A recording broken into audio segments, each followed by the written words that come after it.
Well, it's 3-1, and you got to go up from there. What comes next? We're going to talk today about your Chiefs and where is the spark coming from with Matt Derrick from Chiefs Digest. Coming up next on Locked On Chiefs. From the land of the free and the home of the Chiefs, this is the Locked On Chiefs podcast. Welcome back, friends and neighbors. It is another midday check-in with Matt Derrick. I know you can't see him because of the brightness this is coming off of his camera, but you're going to enjoy it because it's a flashback. Yes, this is a team coming back from a Super Bowl win, but they have some issues to work through. We have some answers for you today. We're brought to you by our pals over at BetterHelp. We're going to talk to them or from them later. We appreciate you being here. Make sure you like and sub and hit that bell here on YouTube. We are live today at a special time so that we could get together. We appreciate you being with us, as well as on the Spotify platform, the Apple podcast platform, as well as all the free platforms, because we are here 5 days a week for you for free every time, every day, wherever we can go, even on the text line, which you can get into at 816-357-8781.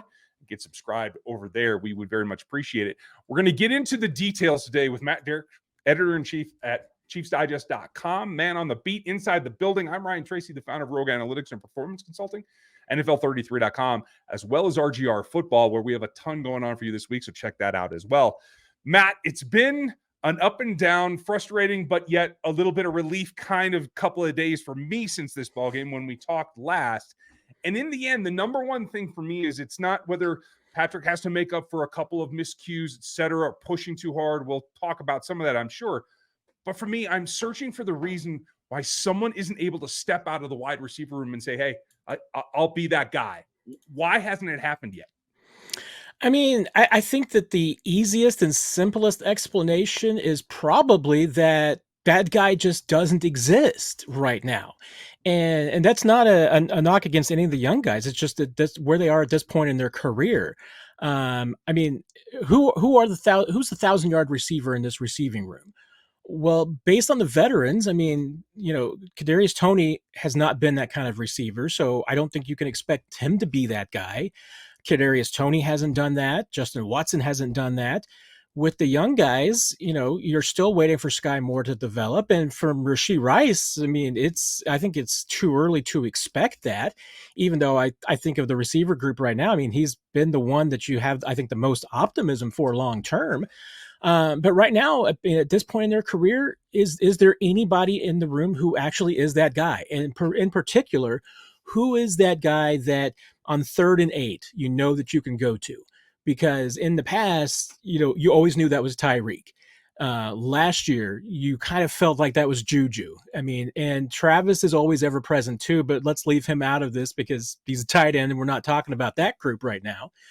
But who is that? And I just don't know if this point in their career, that player is right there right now. And I think that the Chiefs are optimistic that a guy like Rashee Rice can be that at some point.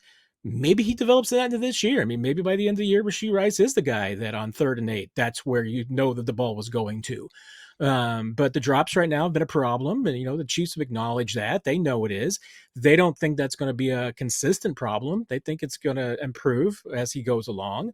But I just have a hard time right now with saying that there is one player one alpha in that receiver room right now who is the go-to guy. I think it's kind of a tale of a couple of options. Obviously, we know that Watson and MVS are deep threats. We know you can hit home runs with them, but can you hit those hard yards every time, 6-yard slant, that kind of thing?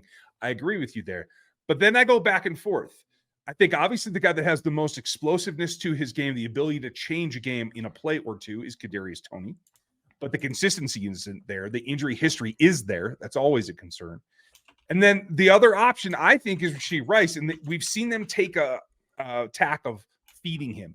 We know about the drops, so they're going to continue. He's been the second most targets in multiple games at this point behind Travis Kelce. Do you lean one way or the other about what is more likely to happen here, say, before the bye, and what might be the strategy long-term that can actually work out for those two? I mean, I'm a little bit torn. I mean, as far as what can happen, especially when it comes to Toney, because they have been, at least the last couple of weeks, protecting him a little bit. Now, he obviously took some big hits the other night and did not seem none the worse for wear. So I think that's at least a little bit encouraging, but they want that toe to get better. They want him to, be completely 100%. I'm still not certain he's probably 100% from the knee either. So, they have been, at least through the first, at least especially since week 1. I mean, they have been backing off of him a little bit just to let him get healthy. Now, the question has always been, once he is healthy, is he a number 1 receiver?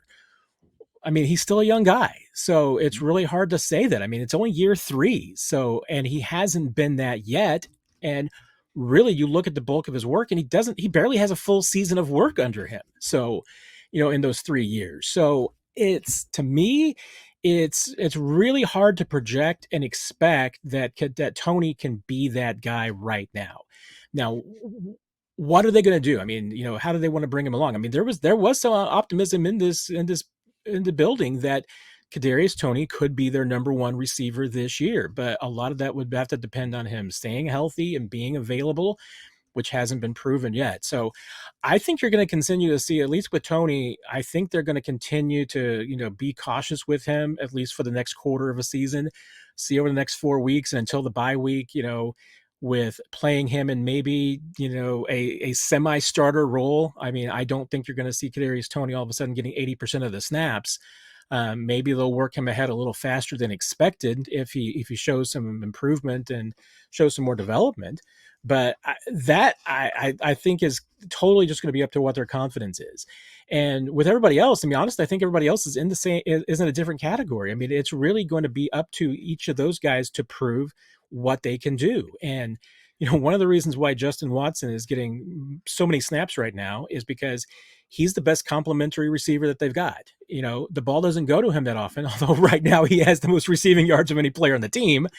But he's the one guy that they know that is always going to run the right route. He's going to be in the right place, and that is going to help other receivers be open. So that's kind of his role. And everybody else is really trying to carve out a spot for themselves right now.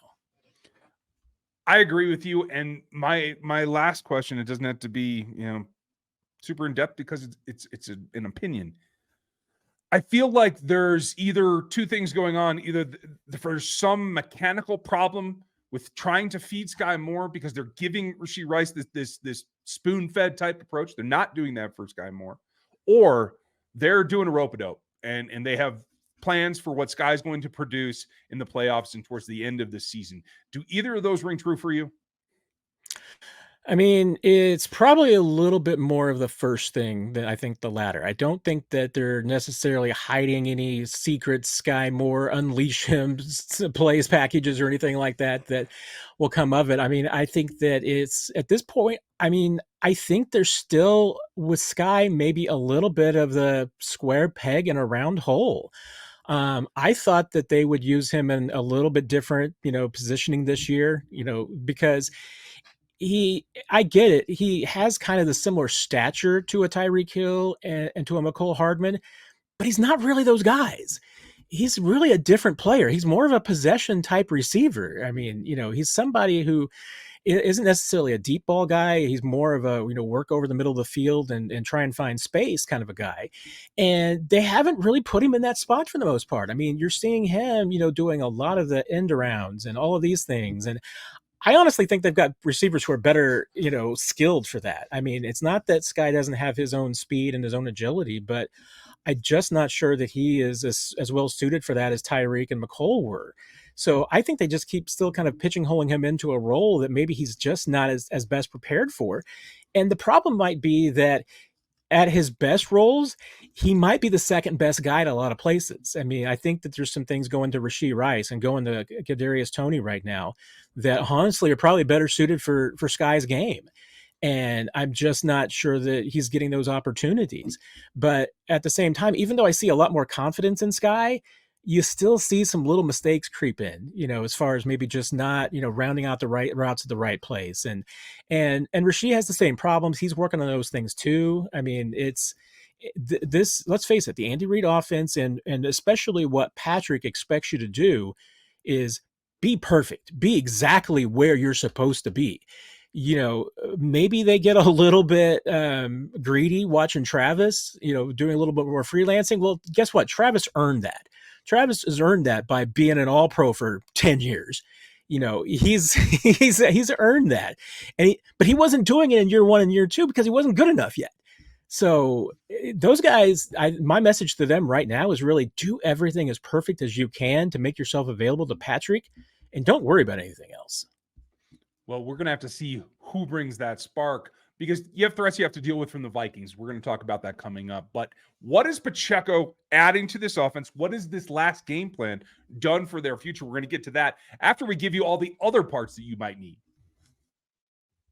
Our partners over at eBay Motors have teamed with our fantasy football host, Vinny Iyer, to bring you some of the best fantasy picks each week, all season long, especially if you're looking for that waiver wire or waiting for someone to emerge. So let's see who Vinny has picked out for us this week with eBay's Guaranteed Fit, the fantasy pick of the week.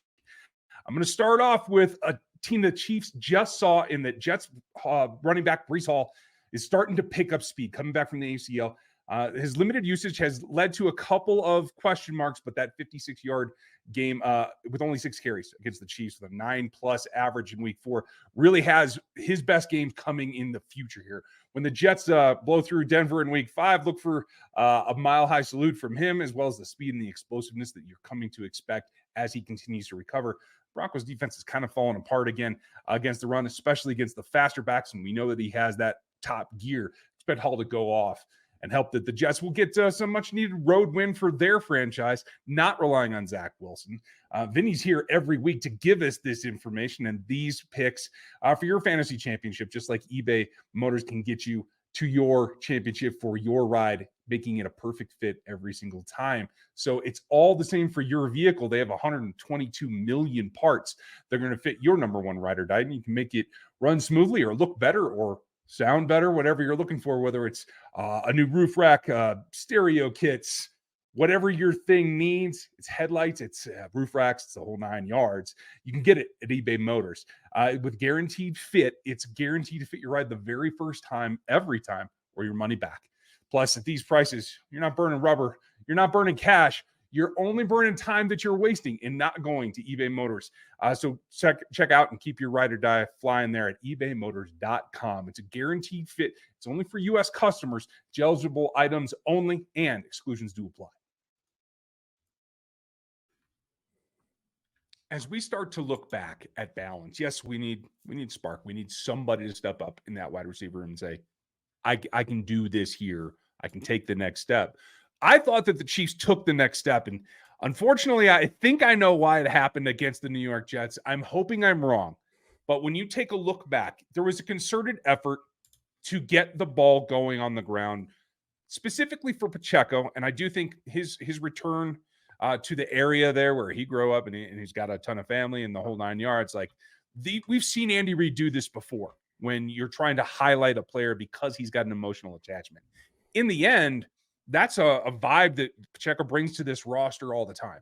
And I think this has to be a staple now that they've shown when you're in a tough spot, when Patrick is making mistakes, when the O-line is not protecting as well, and when you have wide receivers either not lined up in the right spot or not getting to where they need to be, relying on the run game, if you practice it enough and prepare that game plan, Matt, that can be a staple that gets you through these ugly games.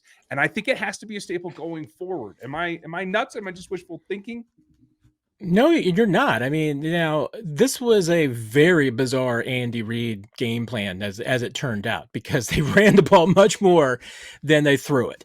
And and especially in a close game. I mean, you would expect that, if I told you that they ran the ball, 35 times, and I would expect that's because, they were in a blowout and they just ran the ball a lot in the second half, but that wasn't the case. I mean, they were pretty much trying to run the ball from the very beginning. And, part of it is that, this is the 28th ranked rushing defense in the league. I mean, you can run on the Jets. People have done that so far this year. So I think it was part of the game plan. Absolutely. And you're right. I mean, I think the fact that Pacheco was clearly the hot hand, there was a reason to keep going to him and give him the football, especially after the second turnover. I mean, that's something that the Chiefs, I think, just wanted to give Patrick a little bit of break and give him an opportunity to lean on the run game a little bit more. So there were a lot of reasons for that, and it made sense. But now it's going to be, can they replicate it against other teams, and especially since against some better run defenses? Let's see. But, no, I mean, Andy Reid's not going to change. I mean, at the end of the season, I'm sure that he will still be a, 65-35 kind of guy as far as the split goes. As far as when he's going to pass and run, this might be the only time all season that they run the ball this much more than they throw it.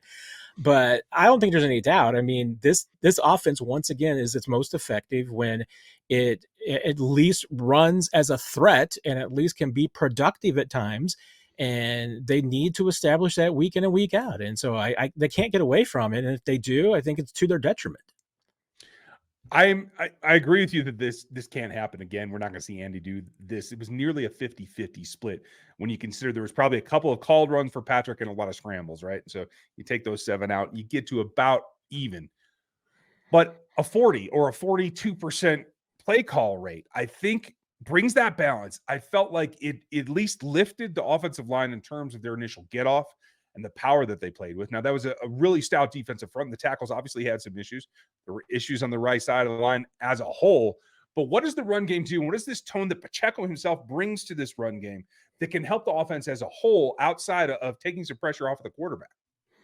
Well, I think there's definitely a couple of things. I mean, and one of is that Pacheco has that mentality that I'm not sure a lot of other guys, especially amongst the skill players, has, as far as just that playing angry, hard mentality. And when you're talking about instilling that kind of, attitude within the offense, I mean, I think that's where it's got to come from. I mean, I know people have asked, hey, does this offense maybe miss a little bit of its attitude or its edge without Eric Bieniemy? Maybe so, but one guy who definitely has that edge is Pacheco, and you see it. I mean, especially in the offensive line. I mean, those guys absolutely love blocking for him. I mean, and they love getting downfield and just looking for somebody to pop so that they can free up some space for him.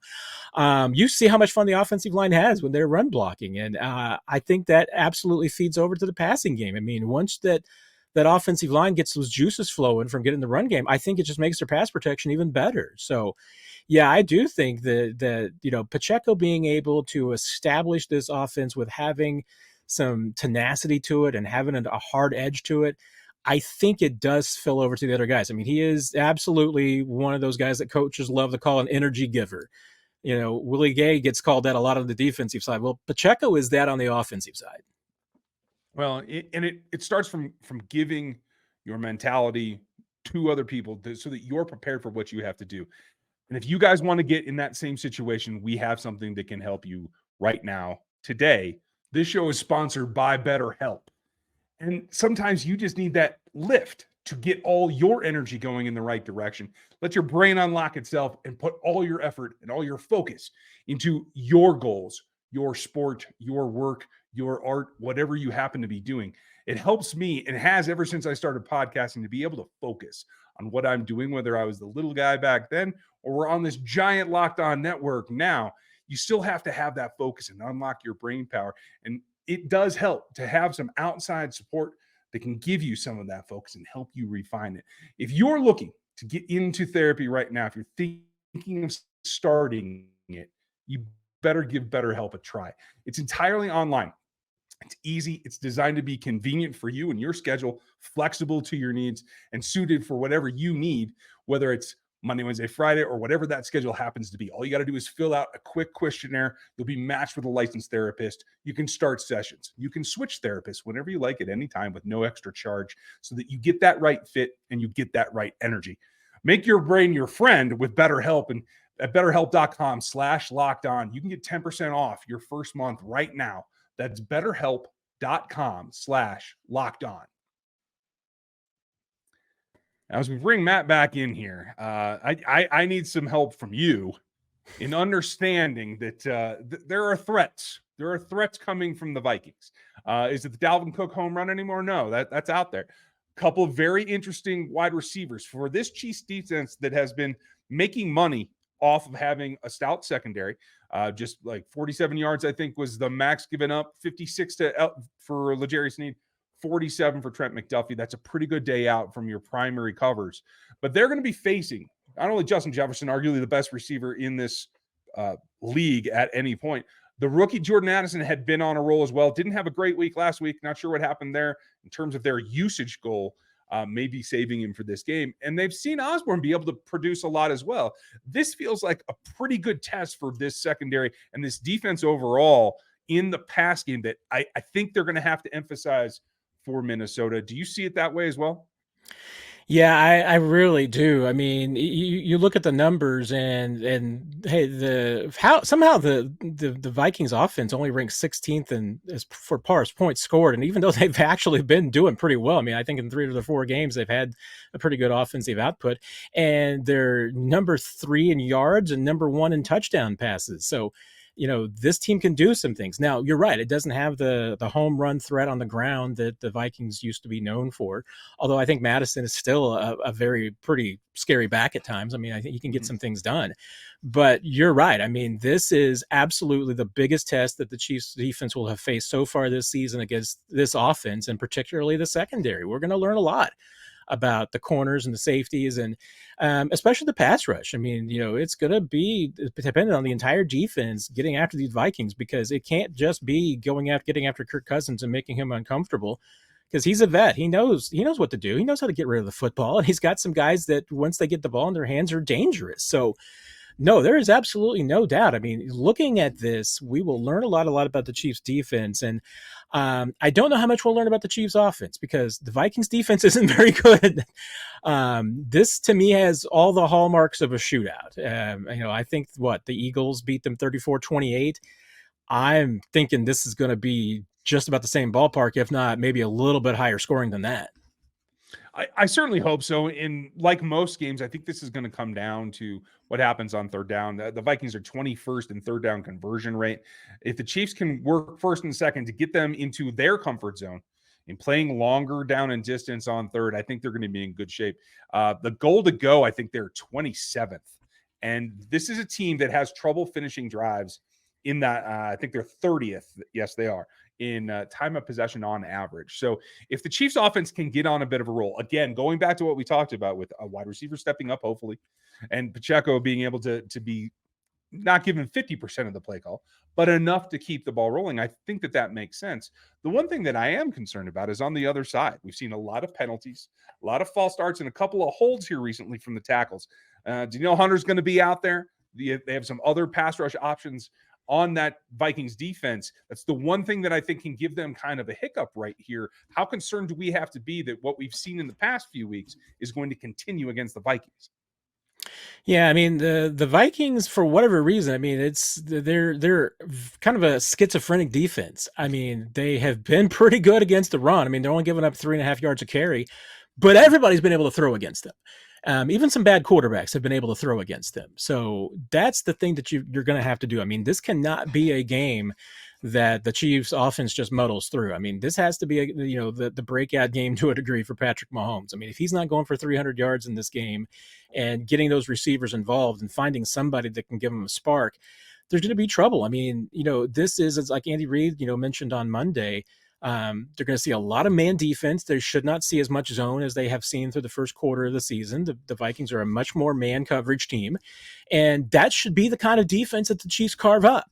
So let's see what happens here. But, could this be harder sledding for Pacheco in the run game this week than it was against the Jets? For sure.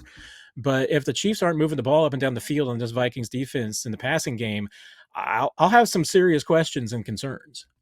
I will as well. Names to watch: Marcus Davenport rushing from the outside. DJ Wadham also rushing from the outside. Picked up that ball and had that giant play last week. Keep an eye on him. Obviously, Danielle Hunter. If you had to guess, just look at the last ball game. Surprise guy that produced the most pressure, including 3 sacks on the day. Did you expect it to be Harrison Smith? Because I think that's not what I expected. No, don't normally get 3 sacks out of your safety. So no, but he's an old guy. I mean, he's been around forever, but he's seen it all. But no, I mean, yeah, I would have expected Danielle Hunter. Sure, absolutely, he's the guy. But Smith, no, I wouldn't have seen that one coming, Ryan. Well, I hope that they have the same game plan, because if you can get Smith creeping up that much, there's going to be plenty of opportunity for the Chiefs over the top. So you'll hear our predictions on Friday, folks. We'll just get a generality from Matt here, unless you have a number in mind, Matt. How do you see this happening? I think I've settled on it in the last half hour. We'll see if I digress later in the week with more information and everything. But I think it's going to be a shootout. I think it's going to be hard battle for this Chiefs defense. We'll find out a little bit about them. I don't think it's a test that they will necessarily fail. I do think they're going to give up some points because the Vikings are just too good. They are the most dangerous, I think, 1-3 team around right now. But I do think the Chiefs pull this one out. So I'm going with the Chiefs 38-31. Oh, I like it. Okay, high scoring, folks. If we didn't get to your questions today, as we are out of time, we'll come back and try to answer some of those tomorrow. A lot of questions. If you missed the Kadarius Toney discussion, go back and watch this on rewatch. Make sure you like, sub, hit the bell here on YouTube. Subscribe over on Spotify, on Apple, on any platform you would like to do. Go subscribe there and then go watch at Chiefs Digest here on YouTube as well. And check out all of Matt's work at chiefsdigest.com, where you can stay up to date. We appreciate you checking out all the other shows on the Locked On Podcast Network as well. Matt, thanks for your time and being with us and for lighting up the sky with that ball hat. I do what I can, Ryan. And yes, do not look directly into the hat. Might blind you. There are worse things, folks. Enjoy the rest of your week. We're going to be back. Talk about the opponent more and more this week. Thanks for being with us today, and we'll talk to you tomorrow.